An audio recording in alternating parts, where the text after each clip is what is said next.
За хичээлийн сэдэв маань албан бичгийн хариулгын үгийн сан, утга зүйн хэн хэмжээг бид үргэлжлүүлэн үзэх нэ. За хичээлийн зорилго бол албан бичгийн хэлний онцлог, найруулгын хэм хэмжээг ойлгож, за түүнийг зөв хэрэглэж чаддаг болно. За албан бичгийн тухай ойлголтоо сэргээн саны. За тэгэхээр байгууллага болон хувь хүн хоорондын харилцааг зохицуулах, мэдээлэл солилцох, шийдвэр хэрэгжүүлэх зорилготой баримт бичгийг бол албан бичгийн хариулга гэж үздэг. Бид өмнөх хичээлээр үнийг үзсэн. За хууль эрх зүйн ач холбогдолтой бөгөөд албан ёсны үйл ажиллагааны үндэс болдог. За мөн байгууллагын үүрэг, эрх, ажлын үр дүнг баталгаажуулдаг. За жишээлбэл Монгол Улсын боловсролын их сургуулийн захирлын тушаал, аж ахуйн нэгж байгууллагын хоорондын хамтын ажиллагааны гэрээ, за ажилд томилох тухай өргөдөл гэх мэт байдаг бахна.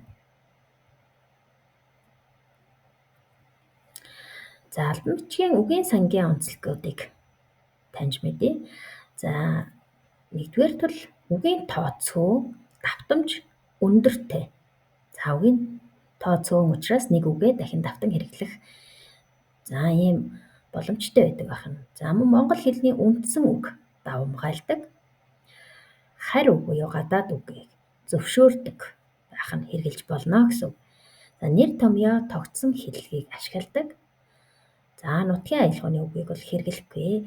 Нутгийн аялгауны үг нь цөөн хэсэг бүлэг хүмүүс зориулагдсан байдаг учраас албан бичигт бол хэрэглэдэггүй байна. За мөн сэтгэл хөдлөлийн өнгө илэрдэггүй. За өөрөөр хэлбэл уран яруу. За дүрслэл ашигладаггүй гэсэн үг. За хэд товчлсон эсвэл за ярианы үг хэллэгийг хэрэглэж бичихгүй. За үг хэллэг нь логик дараалалтай. За үг өгүүлбэр хоорондоо шалтгаан болон үр дүнгийн холбоо хамааралтай байх хэрэгтэй.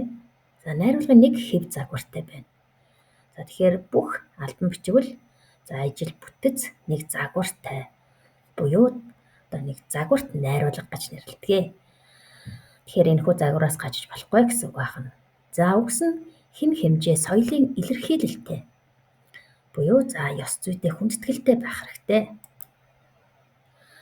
За албан бичгийн найруулгын хэм хэмжээд бол анхаарах дараах зүйлс байна. За албан бичигт бол 3 үгүй гэж байна. За энэ бол ярианы ба нутгийн үгсийг бол хизээч хэрэглэж болохгүй. За тэр чинь нэг юм гэдэг юм уу, ер нь гэх мэтээр. За мөн дүрслэлт утга буюу уран дүрслэлийг ашиглахгүй. Зөвхөн шууд утгаар нь бичдэг. За мөн давхардсан үгсийг за хэрэглэхгүй. Жишээлбэл за хамтдаа цуг гэх мэтээр за үг илүүдүүлэхгүй гэсэн үг байна. За үүний дагуу албан бичгийн найруулгад тавигдж байгаа шаардлага бол за нэгдмэл утгатай.